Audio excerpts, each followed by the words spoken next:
কয়েকটা জিনিসের কথা বলবো, যদি সেগুলো আপনার ঘরে যদি থাকে তাহলে জানবেন যে আপনার ঘরে ভগবান বিষ্ণু এবং মা লক্ষ্মীর বাস অবশ্যই আছে।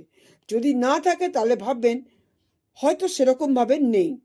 কি কি জিনিসগুলো সেটা জেনে নিন। এক হচ্ছে কালো হলুদ, দর্শক আমার দোকানে পেয়ে যাবে কালো হলুদ। একাক্ষী নারকেল। 3 নম্বর হচ্ছে 5টা করে গোমতী চক্র, 5টা গোমতী চক্র নিখুঁত।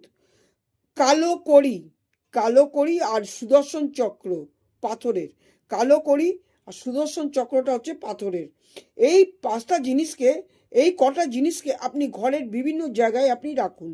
কালো হলুদটা যেমন আপনি সিংহাসনে রাখবেন। এবারে বিভিন্ন জায়গায়, এবারে যে কোনো দিকে আপনি রেখে দিতে পারেন, ভালো ভালো দিক করে আপনি নিজের ইচ্ছা মতন আপনি রেখে দিতে পারেন। যদি এগুলো আপনার ঘরে থাকে তাহলে জেনে রাখবেন আপনার ঘরে কখনোই কোনো বিপদ আপদ, অর্থের অভাব, অনটন, অশান্তি, যে কোনোভাবে কোনো ঘরের কারুর হঠাৎ কোনো অ্যাক্সিডেন্ট, এগুলোর হাত থেকে আপনি অবশ্যই মুক্ত হতে পারেন।